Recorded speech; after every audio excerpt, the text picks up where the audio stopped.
It's really been an unprecedented 24-hour period here in Frisco, Texas, as earlier this morning, the Conference USA joined with 12 other Division I conferences across the nation and officially canceling their men's and women's tournaments amid growing concerns of the novel coronavirus. But I love this defensive secondary, Doug. Oh, yeah. Oh, my goodness gracious. The last 3 games, 13 interceptions. I'm going to look at the camera and say this. 13 interceptions the last 3 games.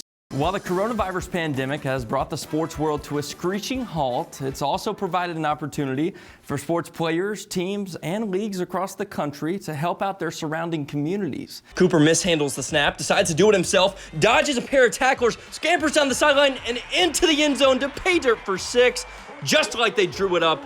Bowling Green leads 10-0 at half. It's been a pretty surreal day here in Frisco, as obviously early this morning, the Conference USA officially announced that both the men's and women's 2020 tournament would be canceled effective immediately. And then just a short while ago, the bombshell announcement was made that next week's NCAA tournament will be canceled as well. The Bowling Green Purples stand alone as South Central Kentucky's only high school football team still alive in the hunt for a state championship.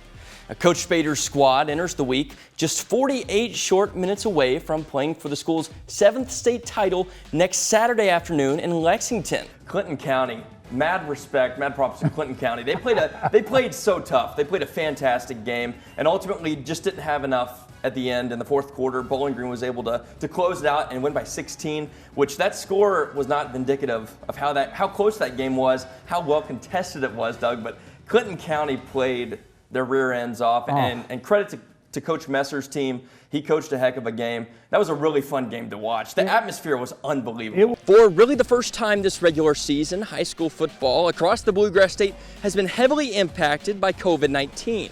The current Week 8 slate features over 45 games that have been canceled due to COVID-related issues, which represents roughly 40% of all the games that were set to take place. Still in third, don't let Javi get hot. Button takes it inside the 5-yard line with this punishing run, and then the next play, guess who?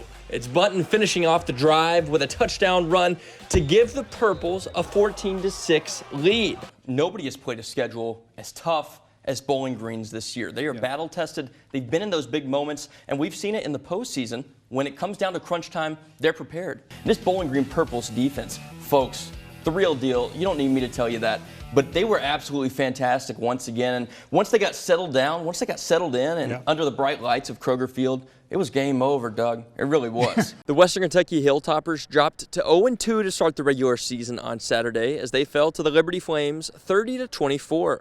Now, WKU certainly showed some improvements from their Week 1 loss at Louisville, but ultimately not enough to get the job done in a game they desperately needed to win. As you can see, we are here at beautiful Kroger Field in Lexington as the Bowling Green Purples face off against a longtime rival Owensboro for the Class 5A state championship. Now, overall, it's the 14th postseason meeting between Bowling Green and Owensboro. However, the first time that the two adversaries have met with a state title on the line. The legendary Oakland Raiders owner Al Davis said it best. Just win, baby. And though it wasn't pretty, that's exactly what the Western Kentucky Hilltoppers did this weekend as they outlasted UT Chattanooga 13-10. Madison Carver is not your ordinary, everyday teenager.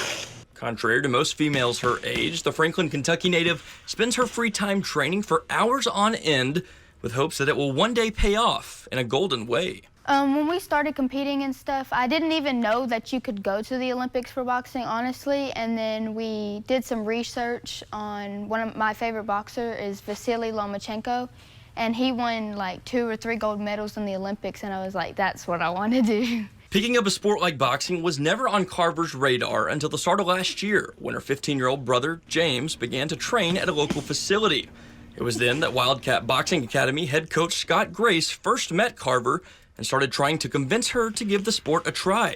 You could kind of tell she wanted to, but she was a very shy little girl. You could just tell from her family and siblings that she had a lot of heart, and heart is what it takes in boxing. If you've got a good heart, you can do good. Madison finally agreed and began training with Grace multiple days a week. Due to COVID-19 related reasons, though, the pair trained for well over a year before Carver competed in her first amateur boxing match, which took place in March.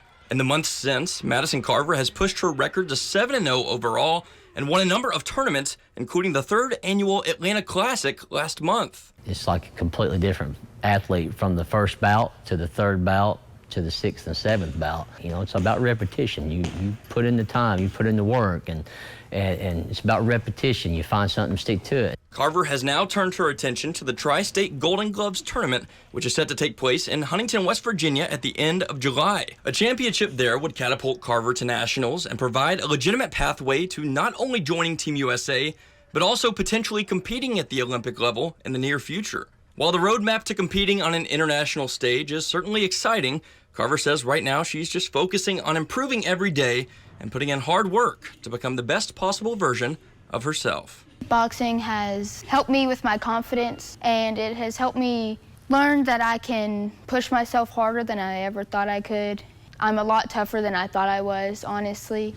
And so I think I've grown more respect for people and the sport and just everything overall.